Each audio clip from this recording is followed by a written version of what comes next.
ಹಾಸನಲ್ಲಂತೂ 5,000 ಕೇಳ್ಕಿ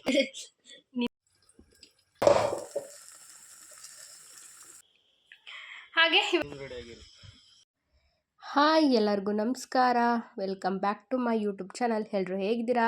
ನಾನು ಕೂಡ ಚೆನ್ನಾಗಿದ್ದೀನಿ, ನೀವು ಕೂಡ ಚೆನ್ನಾಗಿದ್ದೀರಾ ಅಂತ ಅಂದ್ಕೊಂಡು ವಿಡಿಯೋನ ಶುರು ಮಾಡ್ತಾ ಇದ್ದೀನಿ. ಬನ್ನಿ, ಇವತ್ತಿನ ದಿನ ಹೇಗೋಗುತ್ತೆ ಎಲ್ಲದನ್ನು ಕೂಡ ನಾನು ನಿಮ್ಮ ಜೊತೆ ಶೇರ್ ಮಾಡ್ತೀನಿ. ಸದ್ಯಕ್ಕೆ ಇವತ್ತು ಒಂದು ರೆಸಿಪಿ ಕೂಡ ಶೇರ್ ಮಾಡ್ತಾ ಇದ್ದೀನಿ. ಈಸಿಯಾಗಿ ಹೆಣ್ಗಾಯಿ ಪಲ್ಯ ಹಾಗೆ ಚಪಾತಿ ಮಾಡೋದೆಲ್ಲರಿಗೂ ಗೊತ್ತೇ ಇರುತ್ತೆ. ಹಾಗೆ ಹೆಣ್ಗಾಯಿ ಪಲ್ಯ ಮಾಡ್ತಾಯಿದ್ದೀನಿ, ಅದು ನಮ್ಮ ಸ್ಟೈಲಲ್ಲಿ.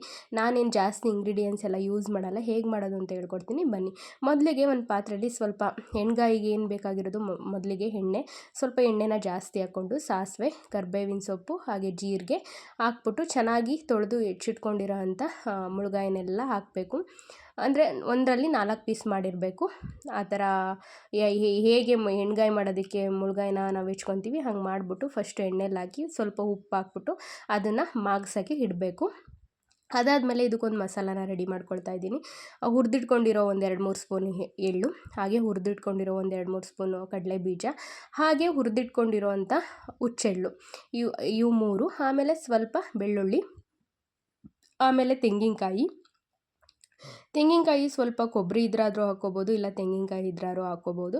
ಆಮೇಲೆ ಸ್ವಲ್ಪ ಕೊತ್ತಂಬರಿ ಸೊಪ್ಪು, ಹಾಗೆ ಸ್ವಲ್ಪ ಸ್ಪೈಸಸ್ಸು, ಚಕ್ಕೆ ಲವಂಗ ಹಾಗೆ ಏಲಕ್ಕಿ, ಅದಾದಮೇಲೆ ಸ್ವಲ್ಪ ಕಡಲೆ, ಅದಾದಮೇಲೆ ಶುಂಠಿ, ಅದಾದಮೇಲೆ ಖಾರದ ಪುಡಿ, ಹಾಗೆ ಸ್ವಲ್ಪ ಸಾಂಬಾರು ಪುಡಿ ಎಲ್ಲದನ್ನು ಹಾಕ್ಕೊಂಡು ರುಬ್ಕೊಳ್ಳಿ. ಇದು ಚೆನ್ನಾಗಿ ರುಬ್ಕೊಂಡಾದಮೇಲೆ ಇಲ್ಲಿ ಮುಳುಗಾಯಿ ಚೆನ್ನಾಗಿ ಎಣ್ಣೆಯಲ್ಲಿ ಮೆತ್ತಗಾಗೋವರೆಗೂ ಬೆಂದಿರುತ್ತೆ. ಅದಾದಮೇಲೆ ನಾವೇನು ರುಬ್ಬಿಟ್ಕೊಂಡಿರೋ ಅಂಥ ಮಿಶ್ರಣನ ಹಾಕಿ ಮಿಕ್ಸ್ ಮಾಡಬೇಕು. ಆಮೇಲೆ ಇದಕ್ಕೆ ಸ್ವಲ್ಪ ರುಚಿಗೆ ತಕ್ಕಷ್ಟು ಉಪ್ಪು ಹಾಕ್ಕೊಬೇಕು, ಹಾಗೆ ಸ್ವಲ್ಪ ಹುಣಸೆಹಣ್ಣಿನ ರಸ ಹಾಕ್ಕೋಬೇಕು. ನೋಡಿ ಹಾಕ್ಕೊಳ್ಳಿ ಉಪ್ಪನ್ನ, ಏಕೆ ಮುಳುಗಾಯಿ ಬೇಯಬೇಕಾದ್ರೇ ಹಾಕ್ಕೊಂಡಿರ್ತೀವಿ, ಹಂಗಾಗಿ ಉಪ್ಪು ಹಾಕಬೇಕಾದ್ರೆ ನೋಡಿ ಹಾಕ್ಕೊಳ್ಳಿ. ಹುಣಸೆಹಣ್ಣು ಅಷ್ಟೇ, ನಿಮಗೆ ಎಷ್ಟು ಹುಳಿ ಬೇಕು ಅಷ್ಟೇ ಬಿಡಿ. ಟೇಸ್ಟ್ ನೋಡಿ ಬೇಕು ಅಂತಂದರೆ ಇನ್ನೊಂದು ಸ್ವಲ್ಪ ಬಿಡ್ಕೊಬೋದು. ಆಮೇಲೆ ಎಲ್ಲದನ್ನು ಹೆಚ್ಚಾಗಿ ಹಾಕಿದ್ರೆ ಅಡುಗೆನ ಸರಿ ಮಾಡೋಕ್ಕಾಗಲ್ಲ. ಕಮ್ಮಿ ಇದ್ದರೆ ಸರಿ ಮಾಡ್ಕೊಬೋದು, ಉಪ್ಪು ಖಾರ ಎಲ್ಲಾದ್ರೂ ಹುಳಿ ಎಲ್ಲದನ್ನು ಹಾಕ್ಕೋಬೋದು. ಜಾಸ್ತಿ ಆದರೆ ಏನೂ ಮಾಡೋಕ್ಕಾಗಲ್ಲ. ಹಾಗೆ ಈ ಕಡೆ ಬಿಸಿ ಬಿಸಿ ಚಪಾತಿ ಕೂಡ ರೆಡಿ ಆಗ್ತಿದ್ದು. ಹಾಗೆ ಮಗ್ಚಾಕೋ ಕೈ ಸಿಗಲೇ ಇಲ್ಲ, ಹಾಗೆ ಕೈಯಲ್ಲೇ ಚಪಾತಿನ ಬೇಯಿಸ್ತಾಯಿದ್ದೆ. ಇನ್ನೊಂದು ತಗೊಂಡ್ರೆ ನಾನೇ ತೊಳಿಬೇಕು ಅಂತ. ಹಾಗೆ ಬಿಸಿ ಬಿಸಿ ಪಲ್ಯ, ಎಣ್ಗಾಯಿ ಪಲ್ಯ ಹಾಗೆ ಚಪಾತಿ ರೆಡಿ ಆಯಿತು. ನನಗಂತೂ ಫೇವ್ರೆಟ್ ಅಂದರೆ 3 ಹೊತ್ತು ಎಣ್ಗಾಯಿ ಇದ್ದರೆ ತಿಂತಾನೇ ಇರ್ತೀನಿ, ಅಷ್ಟೊಂದು ಫೇವ್ರೆಟ್ಟು ನನಗೆ ಎಣ್ಗಾಯಿ ಅಂತಂದರೆ. ಅದರಲ್ಲಂತೂ ಉತ್ತರ ಕರ್ನಾಟಕದ ಕಡೆ ಸೈಡಂತೂ ತುಂಬ ಸೂಪರಾಗಿ ಮಾಡ್ತಾರೆ. ನಮಗೆ ಆ ಸ್ಟೈಲಲ್ಲಿ ಮಾಡೋಕ್ಕೆ ಬರಲ್ಲ. ನಾನು ಮಾಡೋದು ಇದೇ ಸ್ಟೈಲಲ್ಲಿ. ಇನ್ನು ಇದಕ್ಕೆ ಟೊಮೊಟೊ, ಈರುಳ್ಳಿ ಎಲ್ಲ ಹೆಚ್ಚಾಕ್ಬಿಟ್ಟು ರುಬ್ಬಿ ಎಲ್ಲ ಮಾಡ್ತಾರೆ, ಅದು ಚೆನ್ನಾಗಿರುತ್ತೆ. ನಾನು ಈಸಿಯಾಗಿ ಬೇಗ ಆಗಬೇಕು ಈ ಥರ ಮಾಡ್ತೀನಿ. ಸೊ ಎಲ್ಲರಿಗೂ ಇಷ್ಟ ಆಯಿತು ಅಂತ ಅಂದ್ಕೊಳ್ತೀನಿ. 2 kg ನಿನ್ನ ಸ್ಮೂತ್ ಆಗ್ತವೆ. ಸ್ಮೂತ್ ಹೆಂಗಾಗುತ್ತೆ? ಸಗಣಿ ಬಳಕ ನೀರು ಹಿಂಗೇನೆ ಬನಾನ ಬೇಡ ನನಗೆ ಒಂದೆರಡು. ನೀನು ತಗ, ಇದನ್ನೇ ಕೊಡು ನನಗೆ. ಸಾಕು ನಂಗೆ ಬಂದಿತ್ತಾ? ಬಂದಿತ್ತು. ಅಂಚಕ್ಕೆ ಎಲ್ಲಿ ತೋರಿಸು. ಈ ಡ್ರೆಸ್ ಇದಕ್ಕೆ ಹಾಕೋಣ ಚೆನ್ನಾಗಿದೆ. ಎಷ್ಟು ಕೊಡ್ಬೋದು? ಇದಾ 700 ಇಲ್ಲ 1,000 ರೂಪಾಯಿ ಇರಬೇಕು. 1000 ಹೇಳ್ದ. 700 ಕೊಡ್ತೀನಿ. ಕರೆಕ್ಟಾಗಿ ಹೇಳಿದ್ದೀನಿ ನೋಡಿ ನಾನು. 750 ಕೊಡ್ತಾ ಅಷ್ಟೇ, ಎಲ್ಲ ಸೇರಿ 1,500. ಇದು ಏನಿಲ್ಲ ಅಂತಂದ್ರೆ ಒಂದು 1,000 ಕಣ್ಸುನ್. ಇದು ಹಾಸನಲ್ಲಂತೂ 5,000 ಕೇಳ್ಕಿ.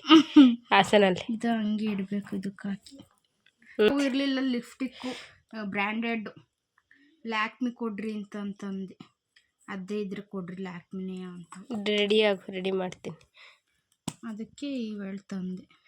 ನನ್ನ ತಂಗಿಯವ್ರ ರಿಲೇಷನ್ ಮನೇಲಿ ಒಂದು ಮನೆ ಇನಾಗ್ರೇಷನ್ ಇತ್ತು, ಹಾಗಾಗಿ ಅವಳು ಕೂಡ ರೆಡಿ ಆಗ್ತಾಯಿದ್ಲು. ಸೊ ಹಾಗಾಗಿ ಇಲ್ಲಿಗೆ ಬಂದಿದ್ಲು, ಹಾಗಾಗಿ ರೆಡಿ ಮಾಡ್ತಾಯಿದ್ದೆ. ಅವಳನ್ನು ಕೂಡ ತುಂಬ ಚೆನ್ನಾಗಿ ಕಾಣಿಸ್ತಿದ್ಲು. ಸೀರೆ ಮುನ ಅಂದ್ಬಿಡ ಕಣೆ ತಡಿಗೆ,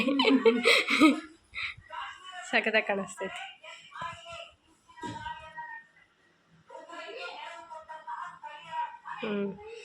ನಾನು ಅವಳಿಗೂ ಏರ್ ಸ್ಟ್ರೈಟ್ನಿಂಗ್ ಎಲ್ಲ ಮಾಡಿ ಸ್ವಲ್ಪ ರೆಡಿ ಮಾಡಿ ನಾನು ಕೂಡ ಹೋಗಬೇಕಿತ್ತು. ಹಾಗೆ ಅಮ್ಮನೂ ಕೂಡ ಹೊರಟಿದ್ರು.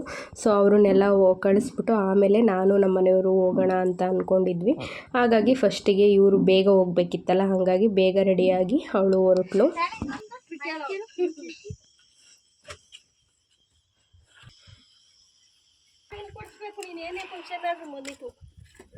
ಅವು ಕೊಡ್ಲಿಲ್ಲ, ನಾನೇ ಏನು ಮಾಡ, ನಾವೇ ಕೊಡ್ರಿ ನಾಕ. ಅಲ್ಲ ಅವ್ರಿಗೆ ಗೊತ್ತಿರಲ್ಲ, ನೀತು ಹೇಳ್ಕೊಡಿಸ್ಬೇಕು. ಬರ್ತೀರಾ? ಬಾಯ್.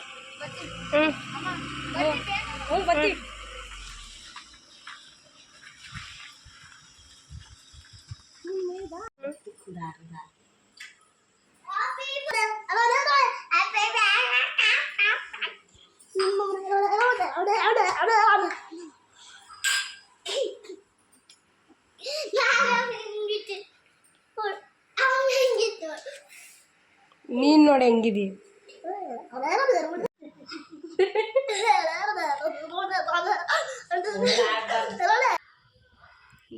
ಹೊರಡ್ಬೇಕಾದ್ರೆ ಏನು ವಿಡಿಯೋ ಮಾಡೋಕ್ಕಾಗಲಿಲ್ಲ.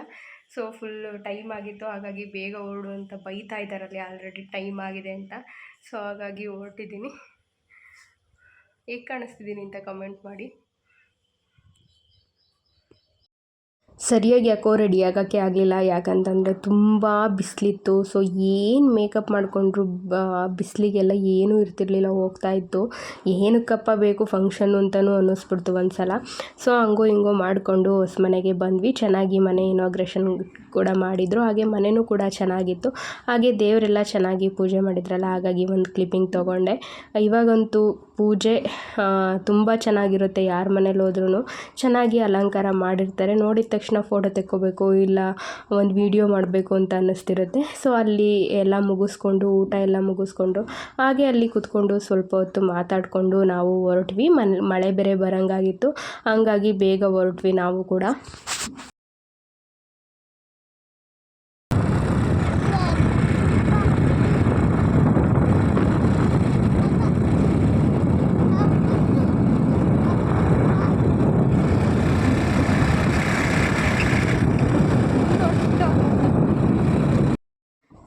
ಇದು ಮೊನ್ನೆ ಆ್ಯನಿವರ್ಸರಿ ಮಾಡಿದಾಗ ಇರಲಿಲ್ಲ, ಅಂದರೆ ನಮ್ಮ ದೊಡ್ಡಮ್ಮರ ಮನೆಗೆ ಹೋಗಿದ್ದ. ಸೊ ಅವನಿಗೆ ಕೇಕ್ ಕಟ್ ಮಾಡಿಸಿರೋದು ಗೊತ್ತಿರಲಿಲ್ಲ, ಹಂಗಾಗಿ ಅವನೇ ಏನೇನೋ ಮಾಡಿಕೊಂಡು ಡೆಕೋರೇಷನ್ ಮಾಡ್ತಾಯಿದ್ದ. ನನಗಂತೂ ನಗು ಬರ್ತಿತ್ತು.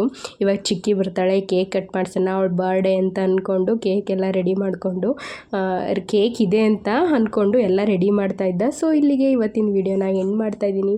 ಹಾಗೆ ವಿಡಿಯೋ ಇಷ್ಟ ಆದರೆ ನಿಮ್ಮ ಫ್ರೆಂಡ್ಸ್ ಆ್ಯಂಡ್ ಫ್ಯಾಮಿಲಿಗೆ ಶೇರ್ ಮಾಡಿ. ಹಾಗೆ ಹೊಸ್ದಾಗಿ ನೋಡ್ತಿರೋರು ಪ್ಲೀಸ್ ಸಬ್ಸ್ಕ್ರೈಬ್ ಮಾಡಿಕೊಂಡು ವಿಡಿಯೋನ ನೋಡಿ ಅಂತ ಹೇಳ್ತಾ ವಿಡಿಯೋನ ಎಂಡ್ ಮಾಡ್ತಾ ಇದ್ದೀನಿ.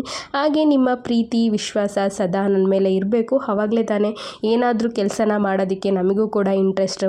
ಹಾಗೆ ಹೇಳ್ತಾ ಹೊಸದಾಗಿ ನೋಡ್ತಿರೋರು ಇನ್ನೊಂದು ಸಲ ಸಬ್ಸ್ಕ್ರೈಬ್ ಮಾಡಿಕೊಂಡು ವಿಡಿಯೋನ ನೋಡಿ ಅಂತ ಹೇಳ್ತಾ ವಿಡಿಯೋನ ಎಂಡ್ ಮಾಡ್ತಾ ಇದ್ದೀನಿ. ಬಾಯ್ ಫ್ರೆಂಡ್ಸ್, ಎಲ್ಲರಿಗೂ ಒಳ್ಳೆಯದಾಗಲಿ.